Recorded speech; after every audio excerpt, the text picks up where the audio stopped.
ભ્રમણઅક્ષ કહેવામાં આવે છે। એવી રીતના સમમિતિ તલ, સમમિતિ કેન્દ્ર, અયોગ્ય ભ્રમણઅક્ષ અને તદેવ તત્વ એમ 5 સમમિતિ તત્વો છે।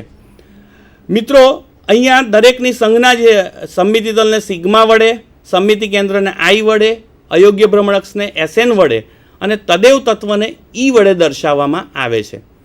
મિત્રો અહીંયા ખાસ એક અગત્યની વાત એ છે કે હું આવી ક્રિયા કરું તો સૌથી પહેલાં મારે ભેદ એ જાણવો પડશે કે આ સમતુલ્ય વિધિ અથવા સમતુલ્ય રચના અને અભિન્ન અથવા તો મૂળ રચના શું છે। તો તમે તમારી સ્ક્રીન ઉપર જોઈ શકો છો। દાખલા તરીકે BCl3 અણુ લીધેલો છે મેં અહીંયા, અને BCl3ની અંદર જે બી છે વચ્ચેનો કેન્દ્રીય પરમાણુ, આ અણુ સમતલીય છે, આપણે અગાઉ વાત કરીએ પ્રમાણે।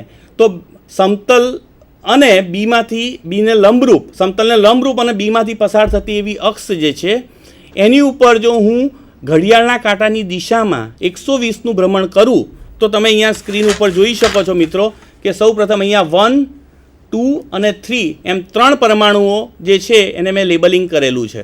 હવે 120નું ભ્રમણ હું આપું છું, એટલે કે ક્રિયા કરું છું। કઈ ક્રિયા? તો કે આ અક્ષ ઉપર હું ભ્રમણ આપવાની ક્રિયા કરું છું। તો 1 પરમાણુ છે ભ્રમણ થઈને 2 જગ્યાએ આવશે અને 2 પરમાણુ ભ્રમણ પામીને 3ની જગ્યાએ આવશે અને 3 ભ્રમણ પામીને 1ની જગ્યાએ આવે। અને તમે અહીંયા જોઈ શકો છો કે 1 જે છે એ અહીંયા ગયો, 2 અહીંયા ગયો અને 3 અહીંયા ગયો। તો આમ આ રચનામાંથી આ રચના પ્રાપ્ત થઈ। શું કરતા? તો કે ઘડિયાળના કાંટાની દિશામાં 120નું ભ્રમણ આપતા। તો 1માંથી આ 2 નંબરની રચના પ્રાપ્ત થઈ। હવે ફરી પાછું 120નું ભ્રમણ આપું એટલે કુલ મૂળ રચનાથી વાત કરીએ તો કુલ ભ્રમણ 240નું થયું। તો 1 જે છે એ ફરી પાછું ભ્રમણ પામીને અહીંયા આવે છે, 2 અહીંયા જાય છે અને 3 અહીંયા પરત આવે છે, અને આ રચના નવી 3 નંબરની પ્રાપ્ત થાય છે। સેમ આ રચના જે છે એને હું આગળ ફરીથી 120નું ભ્રમણ આપું તો અહીંયા આ 120નું ભ્રમણ આપતા ફરીથી આ જે 1 હતો એ અહીંયા જાય છે, 2 અહીંયા આવે છે અને 3 પાછો પરત। એટલે ઉપરની જે રચના હતી 1, 2, 3 ને 4 એમ 4 રચનાઓ અનુક્રમે 120ના ભ્રમણ ઘડિયાળના કાંટાની દિશામાં આપતા આપણને પ્રાપ્ત થાય છે। મિત્રો અહીંયા તમે જોઈ શકો છો કે 1 અને 2 એ એકબીજાને સમતુલ્ય રચના છે, એના જેવી જ દેખાતી રચના છે। આવું કેમ? જો આને લેબલિંગ ના કર્યું હોય તો શું થાય? જો મેં 1, 2, 3 નંબર ના આપ્યા હોત પરમાણુને તો શું થાત કે આ 120ની ક્રિયાને અંતે મને જે પરમાણુ જે નવી રચના મળી એ રચના અને મૂળ રચનાને હું અલગ ઓળખી શકત નહીં। પણ અહીંયા આપણે અલગ ઓળખી શક્યા। કેમ? તો જે ક્રિયા લેબલિંગ આપવાથી એના જેવી જ દેખાતી હોય અને લેબલિંગ આપવાથી અલગ ઓળખી શકાતી હોય એવી ક્રિયાને શું કહેવામાં આવે છે? સમતુલ્ય રચના કહેવામાં આવે છે। એટલે એમ કહેવાય કે 1 અને 2 એ બંને સમતુલ્ય રચના છે। 1 અને 3 પણ તમે જોઈ શકો છો સમતુલ્ય રચના છે એની જેમ જ, પણ 1 અને 4 એ સમતુલ્ય રચના નથી પણ એક જ રચના છે। એક જ રચના એટલે એના જેવી જ, એટલે કે અભિન્ન અથવા તો મૂળ રચના કહેવાય। આને લેબલિંગ કર્યા છતાં પણ દાખલા તરીકે અહીંથી કુલ કરીને હું ફેરવું છું તો 120નું ભ્રમણ આપતા મને આ રચના મળે છે 4 નંબરની। એટલે 1માંથી 4 નંબરની રચનામાં જતાં મારે 360નું ભ્રમણ આપવું પડે છે, અને આ 360નું ભ્રમણ જે છે એ અણુને મૂળ રચના તરફ લઈ જાય છે। એટલે લેબલ કરવા છતાં પણ આ બે રચનાઓ અલગ ઓળખી શકાતી નથી। એટલે આપણે બહુ જ સહેલાઈથી કહી શકીએ કે જે બે રચનાઓ એ એકબીજાને લેબલિંગ કરીને અલગ ઓળખી શકાય, એના જેવી જ દેખાતી હોય અને લેબલ કરવાથી અલગ ઓળખી શકાતી હોય એને શું કહેવામાં આવે છે? સમતુલ્ય રચના। જ્યારે જે રચનાઓ લેબલિંગ કરવા છતાં પણ અલગ નથી ઓળખી શકાતી એવી બે રચનાઓને અભિન્ન રચનાઓ કહેવામાં આવે છે। તો અહીંયા એક વસ્તુ બહુ સ્પષ્ટ થવી ઘટે કે મેં 120નું ભ્રમણ આપ્યું ત્યારે મને સમતુલ્ય રચના પ્રાપ્ત મળી। મિત્રો અહીંયા હું ભ્રમણ કરવાનું ધારો કે ચાલુ કરત 1 નંબરમાંથી અને 1, 2, 3, 4, 5, 6 ભ્રમણ આપતો જો 119 સુધી પણ મને સમતુલ્ય રચના નથી મળતી। 119.5, 119.9 સુધી પણ મને સમતુલ્ય રચના પ્રાપ્ત નથી થતી। પણ જેવું 120નું ભ્રમણ હું આપું છું ત્યારે 1 પરમાણુ 2ની જગ્યાએ આવે છે, 2 પરમાણુ 3ની જગ્યાએ જાય છે અને 3 1ની જગ્યાએ આવે છે અને મને સમતુલ્ય રચના પ્રાપ્ત થાય છે। તો આમ ઓછામાં ઓછું 120નું ભ્રમણ આપતા મને પ્રથમ સમતુલ્ય રચના પ્રાપ્ત થઈ।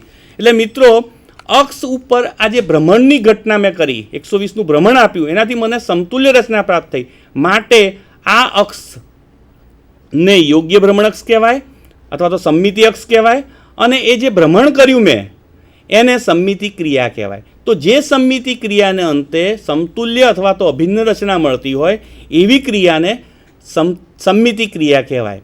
તો અહીંયા આપણે યોગ્ય ભ્રમણકની થોડીક માહિતી મેળવી. હવે પરાવર્તન તલ અથવા તો જેને કહેવાય સમમિતિ તલ શું છે એની આપણે વાત કરીએ તો બીજું સમમિતિ તલ. તો સમમિતિ તલ શું છે? તો કોઈ અણુ, ધારો કે મેં H2O લીધો, તો H2O જે સમમિતિ તલ જે છે અહીંયા તમે સ્ક્રીન ઉપર જોઈ શકો છો, તે એમાં બરાબર H2O સમતલ્ય અણુ છે. એ સમતલને લંબરૂપ અને ઓમાંથી પસાર થતી HOH ખૂણો જે છે એને બિલકુલ દુભાગતું જે સમતલ જે તમે કલ્પો છો, આ કાલ્પનિક સમતલ છે. અને એ સમતલ ઉપર હું પરાવર્તન કરું તો પરાવર્તન થતાં 1 નંબરનો જે પરમાણુ છે અહીંયા તમે જોઈ શકો છો સ્ક્રીન ઉપર, આ 1 નંબરનો પરમાણુ એ સમતલમાંથી પાસ થઈ અને 2 નંબરની જગ્યાએ જાય છે. અને 2 પરમાણુ એ સમતલમાંથી પાસ થઈને સામેની સાઈડ 2 નંબર પરમાણુ 1ની જગ્યાએ જાય છે અને મને આ રચના મળે છે. તો પહેલી રચના અને બીજી રચના એ લેબલિંગ કરવાથી જુદી ઓળખી શકાય છે, એટલે એને આપણે સમતુલ્ય રચના કહીશું. તો આ ઘટના જે છે પરાવર્તન છે, એ સમતલ ઉપર પરાવર્તન કર્યું અને પરાવર્તનને અંતે મને શું મળ્યું? સમતુલ્ય રચના પ્રાપ્ત થઈ. એટલે આ સમતલને હું સમમિતિ તત્વ કહી શકું અને આ જે પરાવર્તનની ક્રિયા જે છે એને સમમિતિ ક્રિયા કહી શકું, કારણ કે એના અંતે મને અચ્છા, હવે મિત્રો અહીંયા એક વાત ખાસ સમજવાની છે કે આરસી તલ ખરેખર શું છે. તો એક કાલ્પનિક સમતલ છે. મિત્રો તમે અરીસાની સામે ઊભા રહેતા હશો તો તમને અરીસામાં તમારું પ્રતિબિંબ દેખાય છે. તમે કોઈ દિવસ માર્ક કર્યું છે કે તમારા અને તમારા પ્રતિબિંબમાં શું ફેર છે? હું અરીસા સામે ઊભો રહું તો મને મારા 2 કાન જે છે એ 2 કાન અરીસામાં દેખાય છે, 2 આંખો અરીસામાં દેખાય છે, મારા 2 હાથ અરીસામાં દેખાય છે. બિલકુલ હું છું એવું જ બધું અરીસામાં મને દેખાય છે. એટલે હું અને મારું પ્રતિબિંબ બિલકુલ સરખા દેખાય છે. પણ એમાં એક મોટો તફાવત તાત્વિક છે. કયો? દાખલા તરીકે હું મારો જમણો હાથ ઊંચો કરું તો પ્રતિબિંબ ડાબો હાથ ઊંચો કરે છે. હું તેંડુલકરની જેમ ટાન્સ લઈને ઊભો રહું તો હું ગાંગુલીની જેમ ઊભો હોવું દેખાય છે. દેટ મીન્સ કે રાઇટી ઊભો રહું તો લેફ્ટી દેખાય છે. આનો અર્થ એવો થયો કે અરીસો મૂળ વસ્તુને રાઇટી હોય એને લેફ્ટીમાં કન્વર્ટ કરે છે અને લેફ્ટી હોય તો એને રાઇટીમાં કન્વર્ટ કરે છે. હવે જો હું અરીસાની નજીક જાઉં તો મારું પ્રતિબિંબ મારી નજીક આવે છે. જો હું વધુ નજીક જાઉં તો પ્રતિબિંબ વધુ નજીક આવે છે. હું જેટલા અંતરે અરીસાથી ઊભો રહ્યો છું એટલા જ અંતરે પાછળ મારું પ્રતિબિંબ છે. માની લો કે હું અરીસામાં કૂદકો મારીને જતો રહું તો શું થાય? તો પ્રતિબિંબ પણ કૂદકો મારીને અરીસામાં આવતો, તો હું અને મારું પ્રતિબિંબ અરીસામાં એકાકાર થઈ જઈએ છીએ, એક થઈ જઈએ છીએ. એવું અહીંયા પણ બને છે કે કોઈ અણુની અંદર હું સમતલ કલ્પું તો સમતલમાં આવતા પરમાણુઓ જે એની અંદર છે પરમાણુઓ એનું પ્રતિબિંબ એના પોતાનામાં જ હોય, અથવા તો અણુનો અડધો ભાગ એના અડધા ભાગનું પ્રતિબિંબ કરી નાખે. જ્યારે બહાર રહેલા પરમાણુઓનું આપણે પ્રતિબિંબ મેળવવું પડે. એટલે આપણે એમ કહી શકીએ કે સમતલ કોને કહેવાય અને આરસી તલ ક્યારે બને? તો કે આરસી તલ એટલે અણુના 2 એક સરખા ભાગ કરતું કાલ્પનિક સમતલ અને બહાર આવેલા જે પરમાણુઓ જે છે એનું બિલકુલ પ્રતિબિંબ સામે હોય, એવા જ પરમાણુઓ સામે હોય તો એવા સમતલને શું કહેવામાં છે? આરસી તલ. મિત્રો ત્રીજું જે છે અહીંયા તમે જોઈ શકો કે H2O ની અંદર 2 પ્રકારના સમતલ છે. એક સમતલ કયું? તો એનું આણ્વિક સપાટી છે. તમે જોઈ શકો છો અહીંયા આ જે છે આ આખી સપાટી ચોરસ મેં જે દોરેલી છે એ એમાં 3 પરમાણુ આવી જાય છે, એટલે એ પણ શું કહેવાય?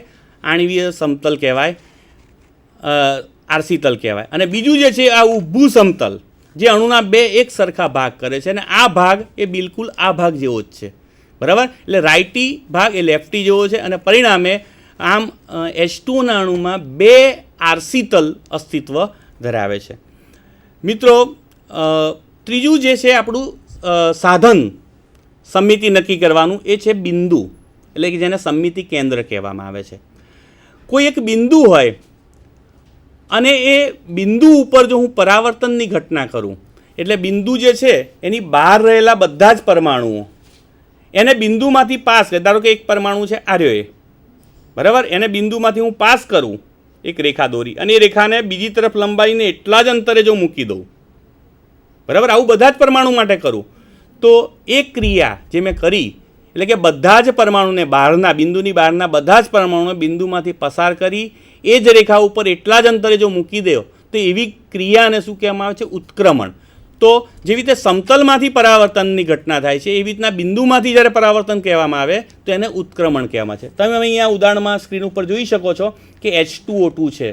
કયો છે? Trans H2O2. અહીંયા O2 છે એટલે 1 ને 2 લેબલિંગ કર્યા છે, H પણ 2 છે એટલે 1 ને 2 લેબલિંગ કર્યા છે.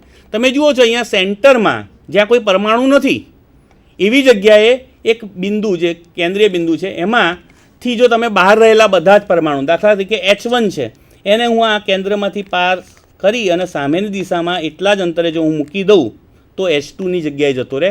H2ને હું અહીંથી પસાર કરીને સામે મૂકું તો H1ની જગ્યાએ જતો રહે. એવી રીતે O1 જે છે એને હું પસાર કરીને જ બિંદુમાંથી O2ની જગ્યાએ મૂકી દઉં અને O2ને જ બિંદુમાંથી પસાર કરીને આની જગ્યાએ મૂકી દઉં તો મને આ રચના મળે છે. તો આ ઘટના જે છે એને ઉત્ક્રમણ કહેવામાં આવે છે. ઉત્ક્રમણ એટલે બિંદુમાંથી બિંદુની બહાર રહેલા બધા જ પરમાણુઓનું પરાવર્તન, બરાબર.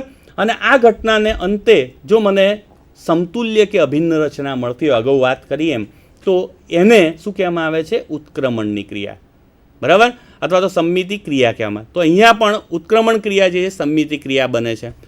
ત્યારબાદ મિત્રો અગત્યનું બીજું જે છે તમે જોઈ શકો છો અયોગ્ય ભ્રમણક્ષ.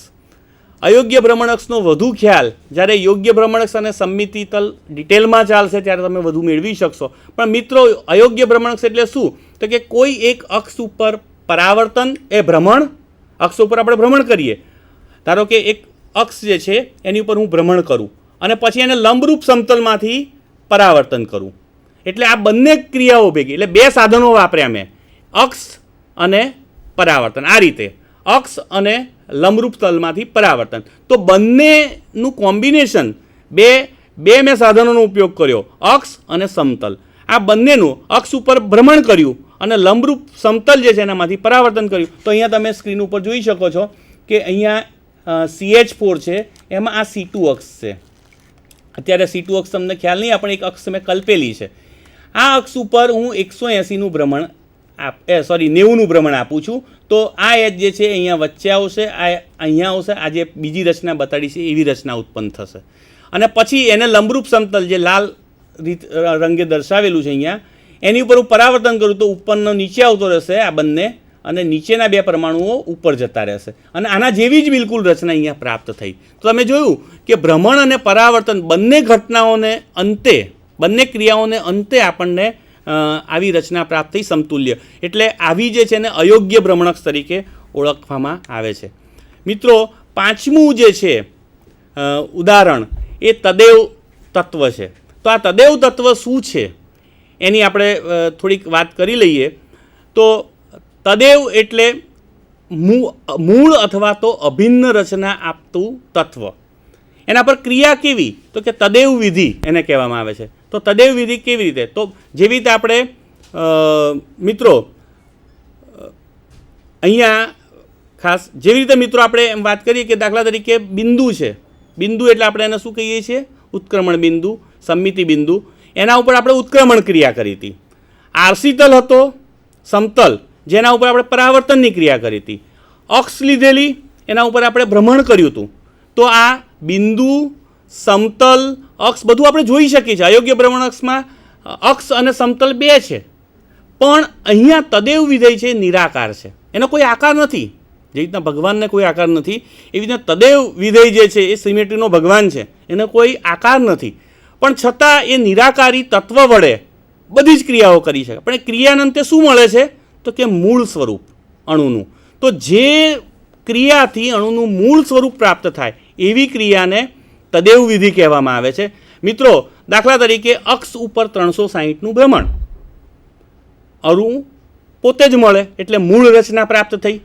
ત્યારબાદ દાખલા તરીકે સમતલ છે, તો સમતલ ઉપર એક વખત પરાવર્તન કરો તો પરમાણુ સામે જાય, બીજી વખત કરો તો પાછો આવે, બરાબર.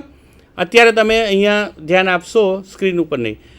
ધારો કે આ સમતલ છે, એની ઉપર આ એક પરમાણુ છે, એનું એક વખત પરાવર્તન કરું એટલે અહીંયા જતો રહે છે. ફરી વખત પરાવર્તન કરું તે પાછો આવે છે. એટલે સમતલ ઉપર બે વખત પરાવર્તન એ મૂળ રચના આપે એટલે કે તદેવ વિધિમાં પરિણમે છે. સેમ હું ઉત્ક્રમણ બિંદુ લઉં, એક વખત પરમાણુમાંથી પાસ કરીને સામે લઈ જવું, ફરી પાછો પાસ કરીને પાછો લાવું, તો એ મૂળ રચનામાં પરિણમે છે. પણ તદેવ વિધિ તો એને કહેવાય. આને આકાર કેમ નથી એ પણ હું તમને સમજાવું કે દાખલા તરીકે એક પરમાણુ છે હું આરતી ઉતારું, બરાબર, અને પાછો ત્યાંનો ત્યાં જ મૂકી દઉં. હું દોડતો દોડતો ક્યાંક દૂર જઈને પાછો આવીને પાછો ત્યાં મૂકી દઉં, કોઈ પણ ક્રિયા કરું એના ઉપર, અને મૂળ રચના જો મને છેલ્લે પ્રાપ્ત થતી હોય તો એવી ક્રિયા જે છે એ તદેવ વિધિ તરીકે ઓળખાય છે. મિત્રો, દરેક અણુમાં તદેવ તત્વ હોય જ ઈ. તો અહીંયા આપણે મિત્રો 5 તત્વોનો અભ્યાસ કર્યો. હવે દરેક તત્વોનો ડિટેલમાં અભ્યાસ એની સાથે ધારો કે યોગ્ય ભ્રમણકથી આપણે શરૂઆત કરીશું, અને મારી સાથે મુકેશભાઈ ચાવડા છે, એ આપણને આગળની વાત જે છે અહીંયા સમજાવશે. મુકેશભાઈ જે છે એ યોગ્ય ભ્રમણક વિશે તમને ડિટેલમાં માહિતી આપશે. હું મુકેશભાઈને વિનંતી કરીશ કે મિત્રોને યોગ્ય ભ્રમણક શું છે અને કયા કયા પ્રકારની યોગ્ય ભ્રમણક છે, દરેક ભ્રમણકને અંતે કેવી કેવી રચનાઓ મળે, અને આ બધી રચનાઓ જે છે એ આપણને કેવી રીતે ઉપયોગી થાય એમની વાત કરશે. તો યોગ્ય ભ્રમણક વિશે વાત કરશે. હમણાં જ આપણે શાહ સાહેબે, સંજય શાહ સાહેબ જે પીલવાઈ સાયન્સ કોલેજની અંદર પ્રિન્સિપાલ તરીકે ચાર્જ સંભાળે છે અત્યારે, તેમણે ખૂબ જ સારી માહિતી આપી. ઘણી બધી સમિતિ વિશે ઘણી બધી માહિતી આપી. મને પણ ઘણું જાણવાનું મળ્યું. જેમ જોવા જઈએ તો સમિતિ એટલે કે સમ પ્લસ મિતિ. સમ એટલે કે સરખું અને મિતિ એટલે કે પરિમાણ. સમિતિની અંદર જોવા જઈએ તો સરખું પરિમાણ આપણને દરેક જગ્યાએ જોવા મળે ત્યાં સમિતિ જોવા મળે છે. કુદરતની અંદર આપણને જોવા મળે તો આપણે મનુષ્યની અંદર જ આપણે કલ્પના કરીએ તો આપણું ડાબું અને જમણું અંગ, એની અંદર આપણને સિમેટ્રી જોવા મળે છે. જેથી કરીને આપણે એમ કહી શકીએ કે કુદરતમાં દરેક જગ્યાએ સિમેટ્રી અસ્તિત્વ ધરાવે છે. હવે મારે જે વાત કરવાની છે, શાહ સાહેબે હમણાં વાત કરી તેમ સિમેટ્રી એલિમેન્ટ્સ. સિમેટ્રી એલિમેન્ટ્સની અંદર proper rotational axis, improper rotational axis, આ બે આવશે. આ ઉપરાંત આઈડેન્ટિટી ઈ આવશે. એ ઉપરાંત આગળ જોવા જઈએ તો વધારાના સિમેટ્રી એલિમેન્ટ્સની અંદર આરસી તલ આવશે, પોઈન્ટ ઓફ ઇન્વર્ઝન આવશે, જેની અંદર આપણે જે વાત કરવાની હાલમાં છે એ યોગ્ય અને અયોગ્ય પરિભ્રમણ અક્ષ. જેની અંદર યોગ્ય પરિભ્રમણ અક્ષ સામાન્ય રીતે કોને કહેવાય? તો કે યોગ્ય પરિભ્રમણ અક્ષ એટલે સામાન્ય રીતે